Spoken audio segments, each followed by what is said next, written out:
All right, everyone. Welcome back to the channel. We've got an interesting video for you today. We've, not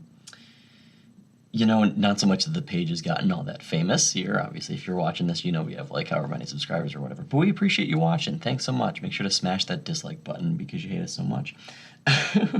But I anonymously got a little bit famous on Zodiac on Zodiac Duelist for actually pulling off Destiny board against an opponent. So a lot of people were asking for the deck profile. So here it is. I just want you to know, before we get into it, I'm not kidding. This is actually the deck I used.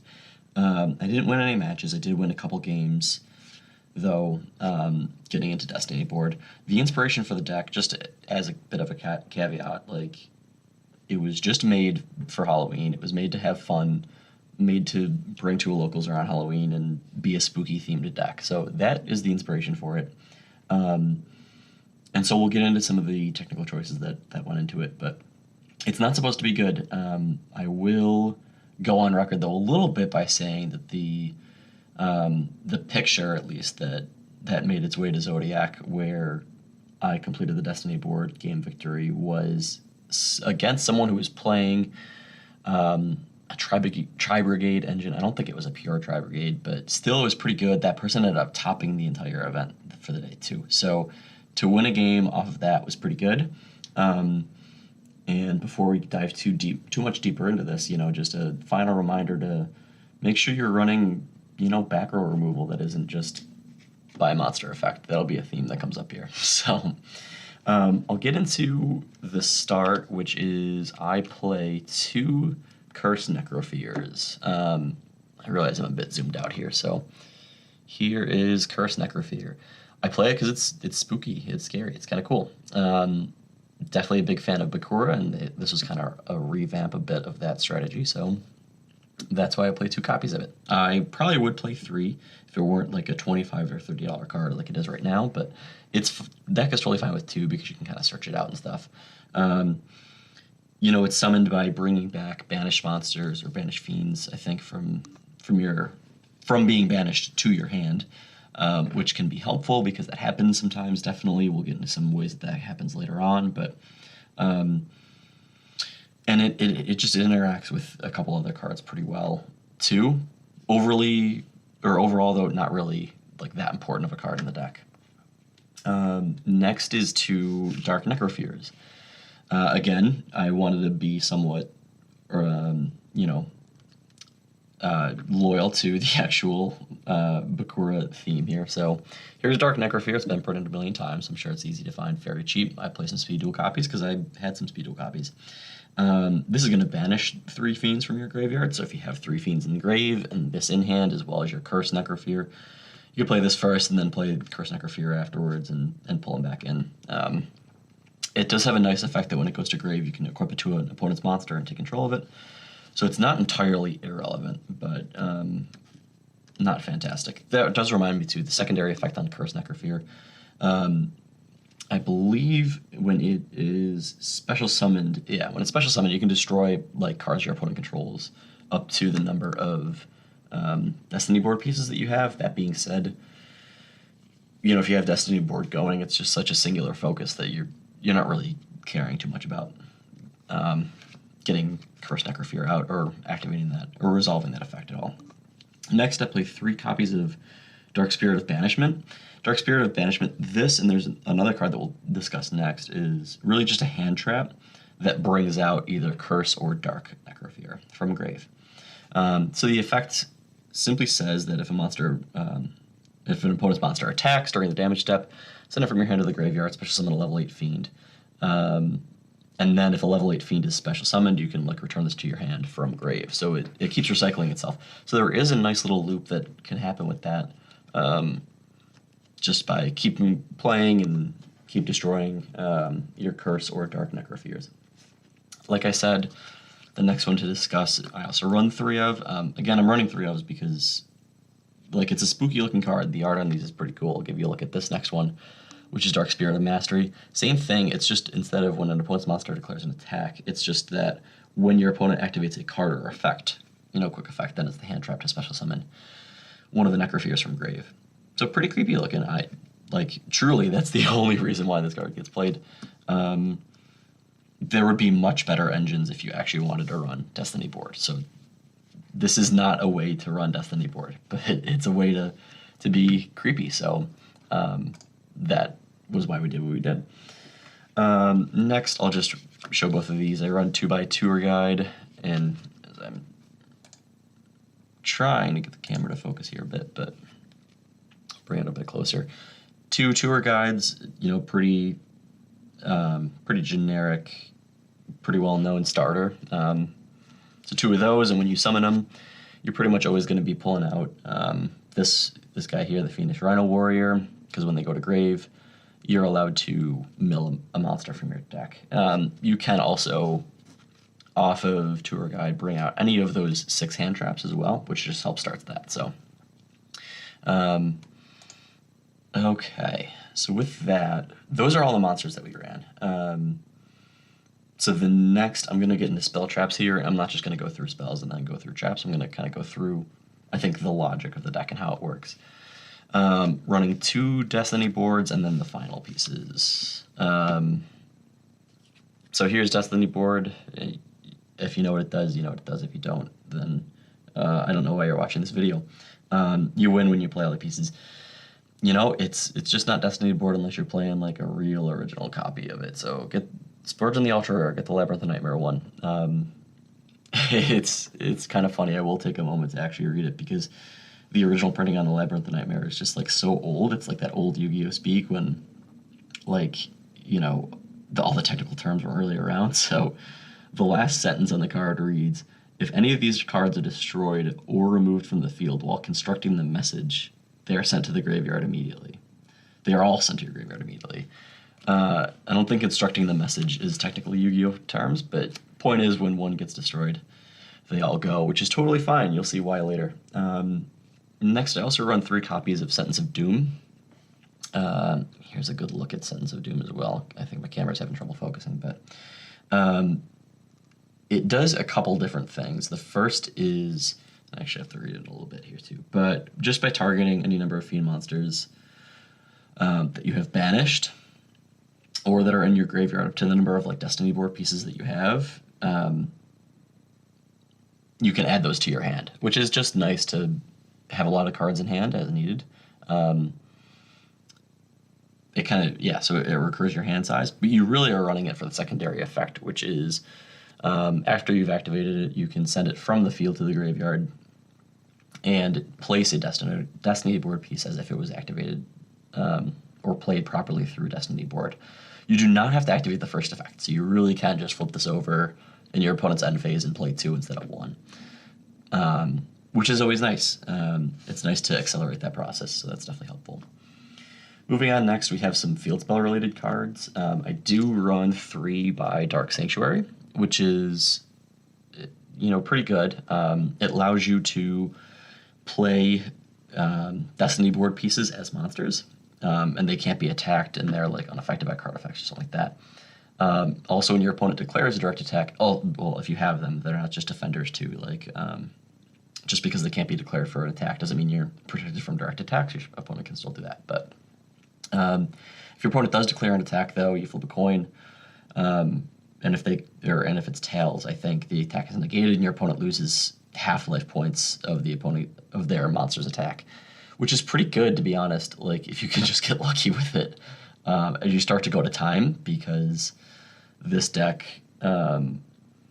is not going to work fast if you start to go to time. You're not going to just be able to rip through 5 turns like nothing. So if your opponent decides to declare some attacks, then you at least have a coin flip chance at winning the game. And that really almost worked for me too. It was nice. I stopped an opponent's Zeus off of it because they were trying to attack with a Xyz monster, and that didn't allow them to play Zeus. So that was pretty good. And unfortunately, their other monster attack went through. But if they got that one wrong as well, I would have won the actual match too at that point. Scariest card in all of Yu-Gi-Oh! Mystic Mine. It's a little bit creepy. But I think for the most part I play it because every Yu-Gi-Oh! Player is afraid of it, and This is, like I said, a Halloween-themed deck.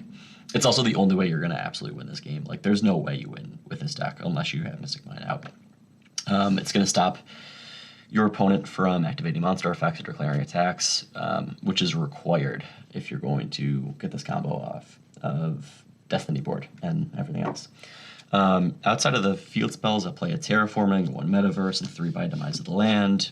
Absolutely max out these cards. I didn't play Planet Pathfinder just because it's not a spooky Halloween card. I guess Metaverse, it doesn't really count, neither does Terraforming, but I don't know. They were close enough to being spooky and good ways to search and play your Mystic Mine, which you need to do to win the game. Next was 3 by Dark Spirit's Mastery. This is one of the most fun cards of the deck. Like, if I could play like 6 copies of any card instead of 3, it would be this in the deck. It's so much fun. Because it has a couple different effects, and you'll see some other like interactions that we have. And as I've already kind of mentioned with some of the other cards that happen, here's a good picture, or good look at the picture on it. Very creepy. It's Cursed Necrophilia, kind of like shrouded in darkness a bit there, but it's going to do a couple things. The first is discarding 1 card from your hand, and you're going to add a Destiny board or level 8 Fiend monster from your deck to your, or graveyard to your hand. So no matter where a Destiny board is, you can add it, if it's been destroyed already, or for whatever reason, if it went to the grave, or if it's just in your deck, you're adding it. That's what you're adding for the most part, but if you really need it, you can add either of the Necrophiles to your hand. The secondary effect on this as well is, I think, really, really important. And we'll talk about it, why it's important for 2 different ways. But the secondary effect is you can banish this card from your graveyard, except the turn it was sent to the graveyard. Place any number of Destiny board and or Spirit Message cards with different names from your hand or graveyard the bottom of your deck in any order and draw the same number of cards. So the reason why this is important is a couple of things. First of all, any drawing that you can do with the deck is always pretty nice. And as you saw, like so far, there's been no drawing engines whatsoever. Second of all, like hard drawing into your Destiny board pieces is no fun. So if you can recycle those back in the deck, that's great. And plus you're drawing cards for it. But most importantly, if you do get Destiny board out, there is a reason why you only play 2 Destiny boards and 1 each of the spells. And that's because no matter what happens, like you're always, like if your opponent does stop it once and sends pieces to grave, this is gonna just like absolutely set you off and set you back up to work perfectly. Because oftentimes if I was playing and got Destiny board out there, it was because I searched for it with this card. So it's already engraved at that point. It might have developed a couple turns. I think there was one game where it did, and then it was one of the pieces was destroyed, so they all go to grave. Well, you automatically, if you're 3 pieces in with Dark Spirit's Mastery in grave already, that's an automatic like draw 3 for free next turn. And they go back to the bottom of the deck, which is great, so they're recycled, so you can keep going with your Destiny board strategies at that point. So the deeper you get with it, the better it is. And yeah, your ability to draw 3 or 4 or whatever else it might be like at the time is just fantastic because, if you get your Destiny board disrupted, just the quicker you get into another one of these pieces or another one of these cards to search out Destiny board and start it all over again, the better. And then the discarding 1 card too is just so helpful because if you have a Destiny board piece in your hand, it's a free discard. You're going to be able to draw a card next turn anyway. So if you start with and by the way, Destiny board does not have to go in order, so it really can be any piece. I was about to say if you have one of the last pieces, but it really doesn't matter. You can play F, then L, then A, then I, then N, whatever it is. So you can really, like, if you have any piece in your hand, discard it with this card because next turn, banish it from grave and you get a free draw 1 at least. So I think this is one of the best cards in the deck that isn't Mystic Mine or one of the Destiny board pieces. I really enjoyed playing it. It was always fun to get that secondary effect going too. Next is 3 by Allure of Darknesses. Every monster in the deck is dark, and no single monster in the deck is more important than drawing 2 cards. Curse Necrofear, as we already talked about, can bring back, to your hand banished monsters. So banishing dark monsters is always a good thing. Drawing 2 cards is always a good thing. Didn't really run into that card too much when I played, but it's definitely strong. Next, I ran 3 Ectoplasmers. Ectoplasma is a really interesting card. It's helpful in time, I guess. Really, it's in here because it's a creepy card, and really it's in here because it's a Bakura card. And so I ran 3 of it. And that's it. Again, I can't tell you how much I did not focus on making this deck good. It's really just here because it's fun. And if you don't know what it does, basically in each player's end phase, that person tributes a monster they control, and then you inflict damage to your opponent equal to half of its attack. So if you can, again, if you're in time, you can do some burn damage like that. If you can get any monster out, go to end phase, burn your opponent, and then hopefully there's not enough time for them to go to their own end phase and play out a monster as well. So that was good. It's a little bit techy as well if you need to out your own Mystic Mine, or just in general, by the way. If anyone ever needs to out a Mystic Mine, and you don't have spell trap removal, I think this is pretty good. I like this card. I mean, I don't know, I'm not a really good Yu-Gi-Oh player, but I feel like side decking this isn't the worst in the world because of its double implications. Again, if you're ever going against Mystic Mine, this is a great card because you're going to work your way down throughout the rest of the duel to get to a point where there is an end phase where there are the same number of monsters on each side of the field, which destroys Mystic Mine. And then if you need it to sub in during time, if you have just a little bit and can get to end phase, it's an automatic win like that as well. Just something to consider. I don't think it really is strong enough to be side decked in, or really be a techie choice in the meta, but just something to consider and be interesting. Lastly, I played 1 of each Foolish Burial Goods and Foolish Burial. Foolish Burial is pretty good because between the hand traps and your Curse Necrofear, you're going to want, if you have one, you're going to want the other engrave, just to, like I said, kind of get that loop going, so it's nice to play 1 of them. Because if you have one in hand or on the field and the other one is engrave, you're pretty much going to be able to cycle through them at that point and kind of keep a sustained monster presence in the field, which can be helpful. Foolish Burial Goods is in here because, first of all, it's a creepy card. And again, I can't stress this enough. This deck was not made to be good. It was made to be fun to play around Halloween, hence the orange sleeves as well, and this awesome Speed Duel mat that I absolutely played with, by the way. You might see that in the picture on Zodiac if you go check it out. But yeah, so you can use this to send Dark Masteries or Dark Spirit's Mastery to the grave and then activate its secondary effect the next turn, or send any of the pieces to grave again to use Dark Spirit Mastery's secondary effect. Those are really the only spell traps that you would use, but this did come up and I was able to use it, and it was nice to get some draw power off of Dark Spirit's Mastery because of that. I'll go into the extra deck. I don't even know how many cards I'm running here. I don't think it's 15. 3, 4, 5, 6, 7, 8, 9. Yeah, I literally came up with anything that worked and was also spooky. So the one I most frequently went into, and really you're only going into anything in the extra deck if you tour guide into something else. That's really the only way that this happens. So number 75 is great because you can stop an opponent's monster effect being activated. It is the only disruption that the deck gets outside of Mystic Mine, and it also helps you draw, so that's helpful. Again, if you're looking for awesome spicy tech cards in here, you're just not going to find them. This deck is not good. I don't know what to tell you. But you all asked for a deck list, so you're getting it. Next is Dante, which mills. So, again, with Dark Spirit's Mastery, you're not afraid of milling pieces or whatever else it might be. And if you throw out, a tour guide and literally anything else, this has 2,500 defense at least, so there's that. Nightmare Unicorn is a fiend, so it's in here. You're never going to play 3 monsters at the same time, so you're never going to be able to play it.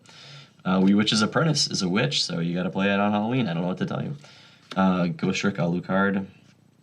Again, he's Count Dracula. I hate the Ghost Tricks though, but I think this guy, if you are able to play it, and he's 2 level 3 monsters, so there's some synergy there. And then what you can detach a material from this card. Target one set card your opponent controls. Destroy that target. So great if your opponent is setting cards, then you can destroy it with that. Terror Bite. You know, it has terror in the name, so it's going in the Halloween deck. I don't know what to tell you again. 2900 defense. That's pretty good. You're never going to play 3 monsters, like I said, but it is 3 level 3s. And it does allow you to gain control of opponent's monster until an end phase. So, like, whatever. If you need to do that, you can do that. Shadow Lich, which helps you summon some tokens, I guess, if you need to. Master King Archfiend, I think, outside of number 75, is the one I went into the most. It never worked, but there is a bit of an inherent Foolish Burial in it. Each of your standby phases. So after you play it, if it does manage to stay on the field, then you have a Foolish Burial the next turn. And then B-Cop, because, you know, tour guide. So that's the end of the deck profile. Thanks so much for watching. Smash that dislike button for Mystic Mine. Smash that dislike button for this not being a good deck, but I don't know what to tell you. You know, you people asked for it, so you got it. There is the deck. Thanks so much for watching.